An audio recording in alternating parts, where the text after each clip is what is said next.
It's been nearly a decade and a half since North Carolina A&T and Tennessee State have faced off on the gridiron, but they're breaking that drought with a home-and-home series. Oh yeah, it's Locked On HBCU. Play my music. You are Locked On HBCU, your daily podcast covering HBCU sports. Part of the Locked On Podcast Network, your team every day.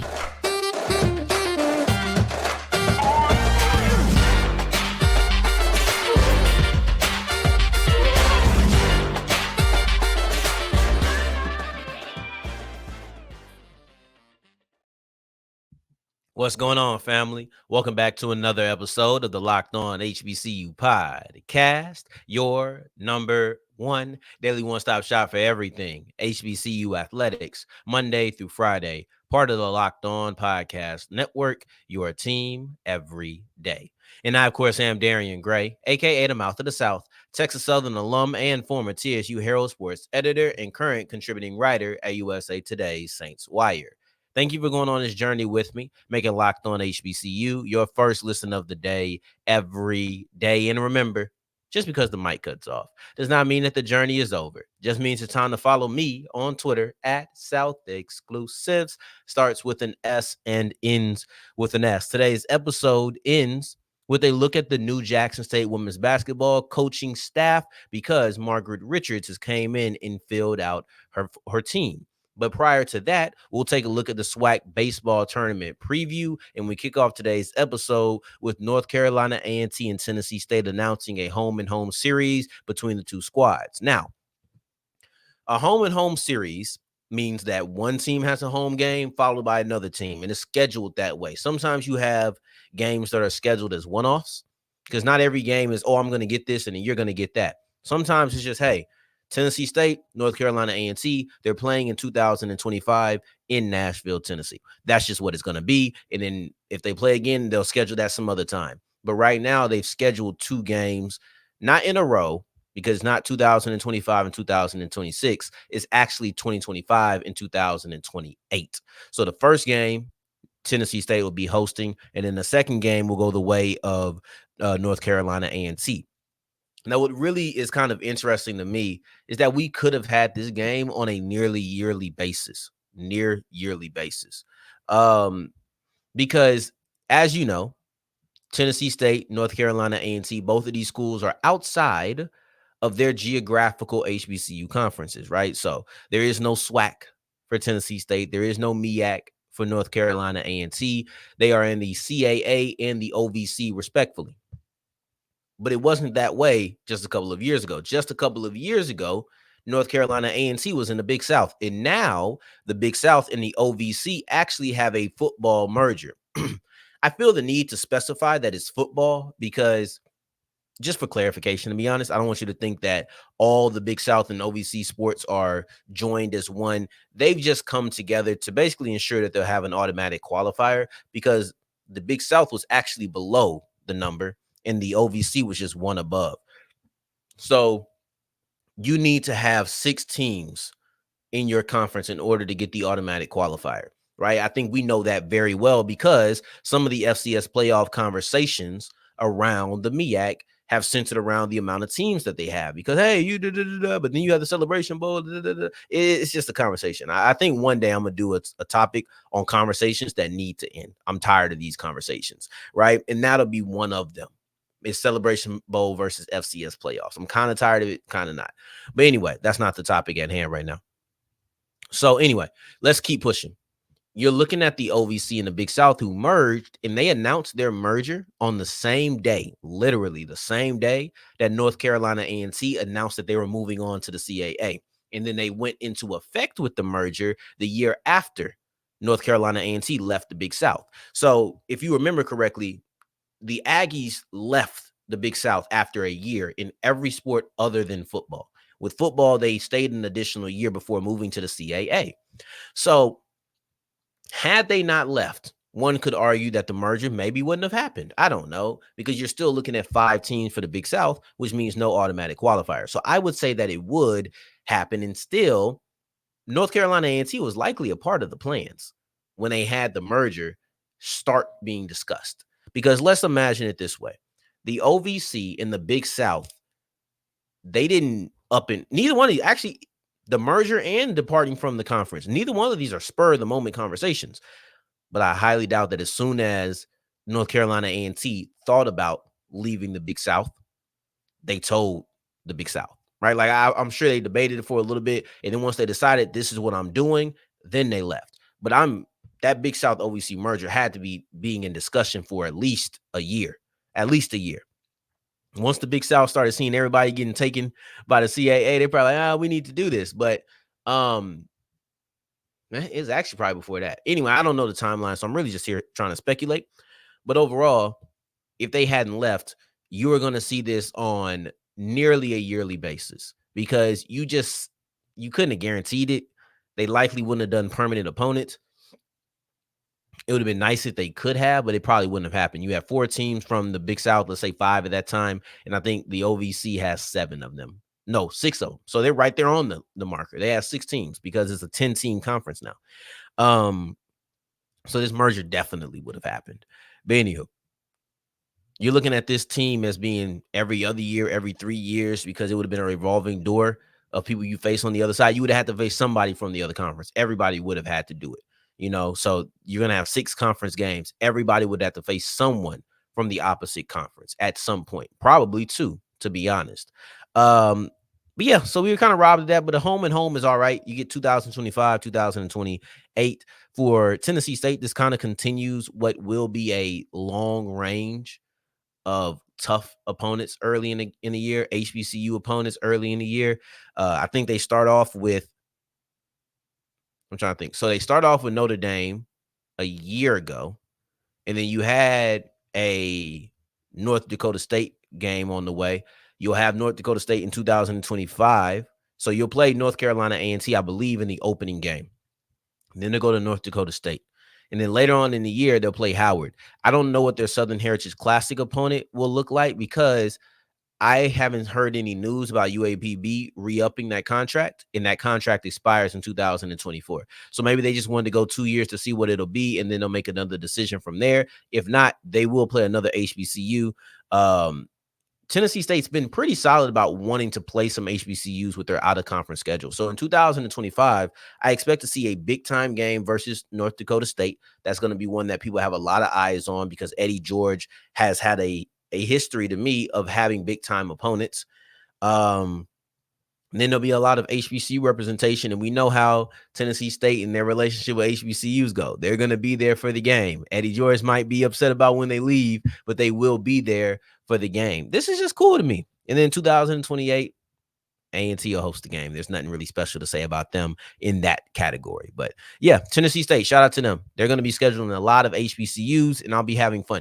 This is the first time this is the first time that these two teams have faced off since 2010. I almost left without giving that history. In 2010, in the Circle City Classic, Tennessee State won that game. They're also leading the series 18-6-1. So you're looking at a battle that it's been lopsided, but it's also been 15 years when they finally play. It'll be 15 years since the last time they squared off. Who really cares about that history that's that long ago, in my opinion? They can't really, also, I'm a young guy, so 2010, like you can't hold that over my head. I wasn't in college, so maybe some of the older heads care. Got the playoff victory from the 90s, right? I think 1999. If you was alive, you was in school in that time, then yes, you definitely care. I was not in school at that time, so 2010. You telling me what y'all did to me in 2010 don't matter if we haven't played since. That's just me though. But yeah, so let's keep rolling and let's look at the SWAC Baseball Tournament because I want to preview what we're stepping into, specifically the fact that I'm not going to be able to see the matchup that I want to see until the finals. Not even at least the finals is the only opportunity I'll have to find this one matchup that I desperately want to see in the SWAC tournament. Today's episode is brought to you by eBay Motors, and eBay Motors is perfect if you want style, you have passion, if you want to make sure they drive. Don't matter what you're looking for. when it comes to fixing up your car, whether you want aesthetics or if you want performance. Maybe you want a supercharger, maybe you want a turbo kit, maybe you want some LED lights. It doesn't matter. If you go to ebaymotors.com, you'll be able to choose one of the 122 million parts that are on the website, and they're guaranteed to fit for your car. All you have to do is put your car into the My Garage section. Maybe you have a 2003 Honda Accord, and I know in 03, you probably fixing that thing up quite a bit because you're just trying to make sure that it continues to ride.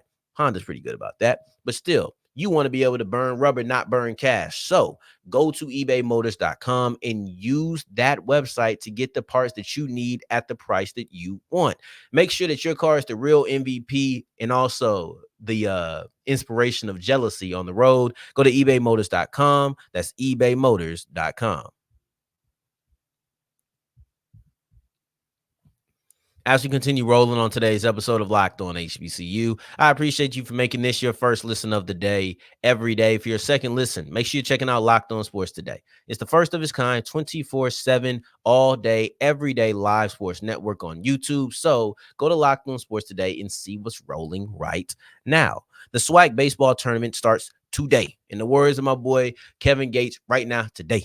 Okay? And I want to tell you what catches my eye more than anything else. What catches my eye more than anything else is that Texas Southern and Grambling are on opposite sides of the bracket. And I know for many people, especially if you have no allegiance to either of those schools, you're probably like, why does that matter? Who cares that they're on opposite side of the brackets? We've seen them play enough during the regular season, if you even cared enough to check that out. But I'm here to tell you the fact that they played so much in the regular season and the fact that I'm a Texas Southern alum is the reason I want to see these two teams face off. Honestly, I want to see them face off in the tournament finals. I think that'll be so interesting because many TSU alum may say, let's stay away from Grambling because Grambling has knocked off TSU so much this year. They played 6 times. They played 6 games in this year's regular season. Grambling has been victorious in 4 of those games. But it gets deeper than that because that alone will make you say, why would you want to face them, Mr. TSU alum, former TSU Herald Sports editor? Like, why would you want to face this team that has had such a good record against you? Because I want to get back. Because I ain't running.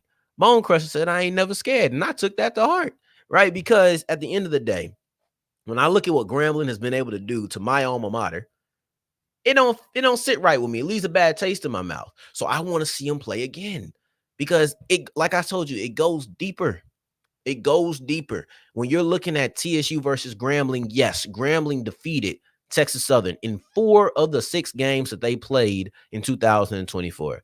But they also gave TSU 4 of the 6 losses that they had in conference play in 2024. In other words, nobody else that they played has really been able to touch them as far as SWAC opponents except for Grambling. In a way, this is a blemish. I hate teams who can sit here and say, yeah, you did it, but I got you. It grinds my gears because it's like, you really a loser. Grambling is not. Grambling is a very quality team. Grambling actually has the 3rd best win percentage in the conference. But it's like in these situations, like, bro, you not better. Like, you got me, but look at what I've done. You didn't achieve what I achieved, yet you beat me. So you feel like you got the one up. Oh, that grinds my gears when people are able to say that because I know and I understand where it's coming from. And quite frankly, I do it too. But boy, I hate when I got to hear that from somebody else. It's annoying. So if Grambling and Texas Southern face off in the tournament, and it has to be in the finals, not in the loser bracket, they're on opposite sides. They can only meet in the tournament finals, and TSU comes up victorious. All of that is cleaned.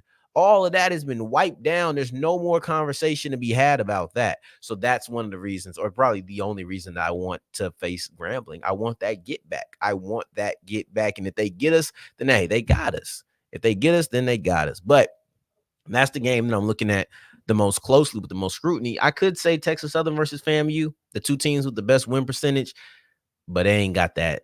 You know, they ain't played this year. It would be a great matchup, but they just don't have that revenge factor that is in play. So, as for Texas Southern actually plays Jackson State, and they played JSU in the first game of the season in the Cactus Jack Classic, and TSU came up victorious. That was only one game. They didn't play at all after that. That was the first game of the season. To me, that's not really something I can really gauge. We'll see what happens. It is a double elimination tournament, but it only takes one loss to go to the loser bracket. And once you lose the first time, now it's win or go home. Every step of the way. Every step of the way. Now you look at Grambling on the other side, they have to go against Bama State. And the East is crazy, y'all. Like the East is crazy, but there's a big difference between the SWAC East and the SWAC West. See, the difference between the SWAC East and the SWAC West is the amount of games played. Because if you look at FAMU, they got the most victories of any team. They're at 22. You look at Bethune-Cookman, they have the second most victories. They're at 19. Then you look at Alabama State, they're at 18. All right, cool. That's tied for the third most victories, not just in the SWAC East, but in the SWAC in general. So TSU, Grambling, and PV all have 18 victories. They have different amounts of losses, but they all have 18 victories. So if you're just ranking based off of wins, not win percentage, but just wins, the East is on top. And I think if I'm not mistaken, or no, Alabama State has the fifth best win percentage. And if you go through the top five, it goes Texas Southern, number one. They have the best win percentage. They have a better win percentage than FAMU does, even though FAMU has 4 more victories. Then it goes FAMU at number 2. Then you're looking at Grambling at number 3, Prairie View at number 4. Then you have Bethune-Cookman at number 5. If you're just talking about conference win percentage, and look at the East. The East is filled with teams who have played 28, 30 games. The person with the least amount of games played on the East is Jackson State. They end up being the 4th seed, but they are the team that has the least amount of games played at 28. Alcorn has the most on the West at 30. They ironically end up being the worst team on that side. But outside of them being at 30, no other team in the West has played 28 games. They're all 27 and below. I think PV is 18-9. I think Grambling's 18-8, and I know that Texas Southern is 18-6. So that's how you end up getting the difference between 1, 2, and 3, and that's why Grambling's tiebreaker against TSU means nothing.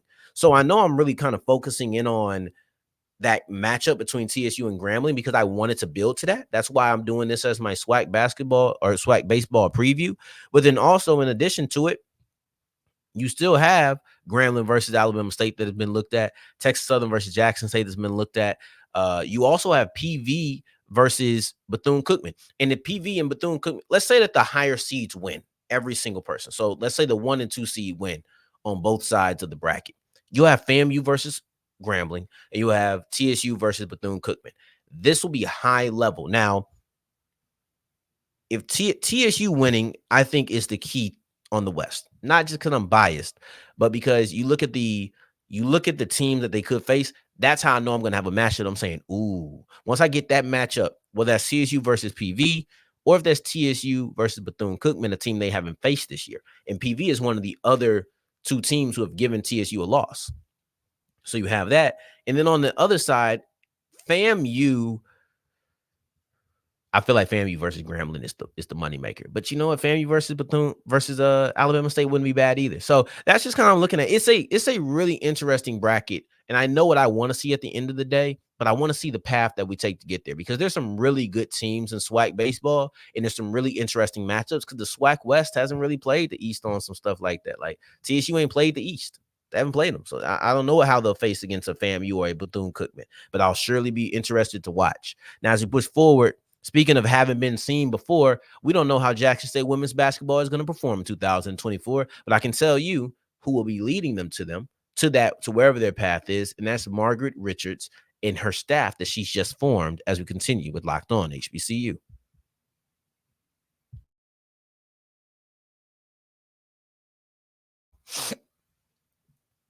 As we're wrapping up today's episode of Locked On HBCU, I appreciate you for making this your first listen of the day, every day, making it all the way to segment 3, and I thank you 2 times for that.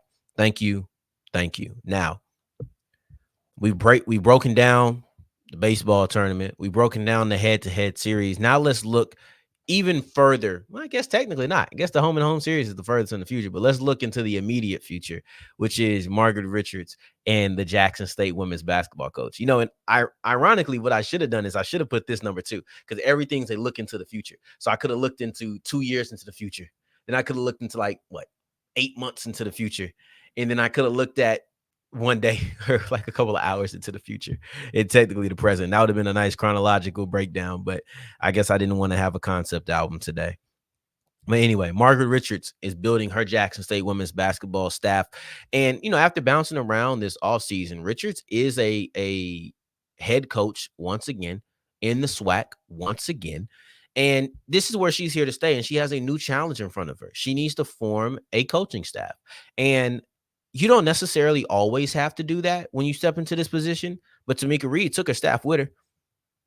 Sometimes you have somebody take a coach from the last regime, coach maybe two from the last regime, say, hey, y'all done such a great job. We want to keep you on. Will you stay with me? But she's bringing in 4 new people. And it's kind of similar to our Alabama A&M staff, despite the fact that, hey, she's not bringing in any holdovers. Nobody who worked on the Alabama A&M women's basketball team with Margaret Richards is coming over as far as these 4 hires that are being named.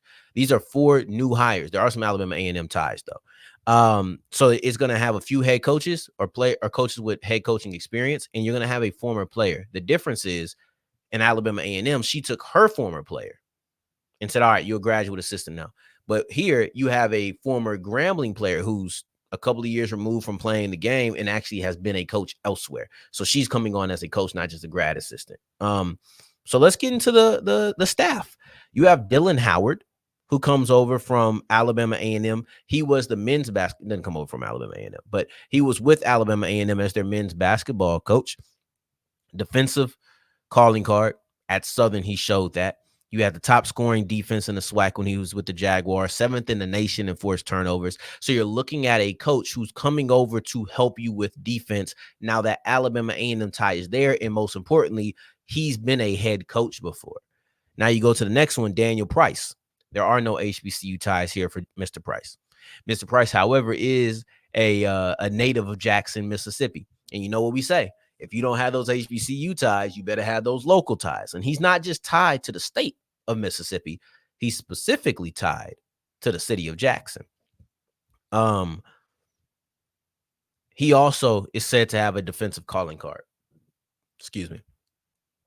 Then you have Pat Richardson. And I think this is the one where it gets really interesting, is that he's been an interim head coach elsewhere before, but he's probably, for this conversation, best related to Dylan Howard, because Richardson was an assistant for Dylan Howard at Alabama A&M. Boom, you have another Alabama A&M tie. But once again, remember when I said this at the beginning, all I said is she will not bring somebody from her coaching staff over, not from women's basketball. But Richardson and Howard are both men's basketball coaches for Alabama A&M in the past, and they actually work together. And I think the fact that they work together gives you a certain level of coaching cohesion that you don't have to worry about. Sometimes the things that are unsaid are the best communication. Sometimes the things that you're just kind of moving around and you don't have to think about because you know that other person already thinks like you, it's going to be beneficial.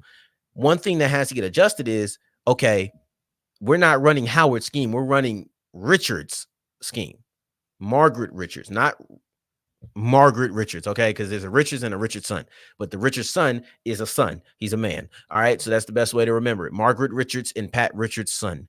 But Pat Richardson. So I think that coaching cohesion is there. I think the idea that they all were at Alabama A&M at the same time, there's probably some sort of personal chemistry as well. We'll see if that personal chemistry can translate onto the court, but you know that it's there. You know that it's present. You know, like, you don't just go get somebody who was working on the men's side unless you had that relationship. It's just difficult for me to believe that she would do that. So you have those 3 coaches, and then you also have Alexis Holt, who is the player I was referencing, who comes over from Grambling. But just keeping her as just a player, even though she was a pretty good one. She was a first-team All-SWAC player. She was an All-SWAC tournament player as well. She's not too far removed from that, but she's also been on the sidelines as a coach before. Let's give her proper respect as a coach. So you're looking at this as a coaching staff that's very similar to what she left at Alabama A&M. Multiple coaches with head coaching experience. You're looking at a former player. She's a little bit farther removed from the game, but she comes in with SWAC playing experience. The only person who doesn't have SWAC experience on this coaching staff that's been added is Daniel Price. That's the way that I'm looking at it. I'm very impressed and very interested, I should say, because I'm impressed because of all the head coaching resume, but I'm excited because it's new, and I want to see how that Alabama A&M triumvirate kind of works together as coaches, because they've never all had to work together, and the two never have worked under Margaret Richard. So I want to see how that chemistry kind of blossoms. So I appreciate you for making this your first listen of the day. Every day on tomorrow's episode, we'll be looking at the Orange Blossom Classic. Ironically, I just said Blossom, but I want to see, or I heard a quote and I want to break that down. The Orange Blossom Classic said that they're bigger than FAMU, although they do wish that FAMU was in the game. They're bigger than just one university. So I appreciate you for making this your first listen of the day every day. On tomorrow's episode, we'll break down that quote and more, including PV's new, let's just say we're going to break down that quote and we'll see where he goes from there. So in the meantime, in between time, I don't want to make any more promises because we're supposed to talk about PV's wide receiver today. But in the meantime, in between time, until next time that we hear each other, family, take care, stay blessed. Peace.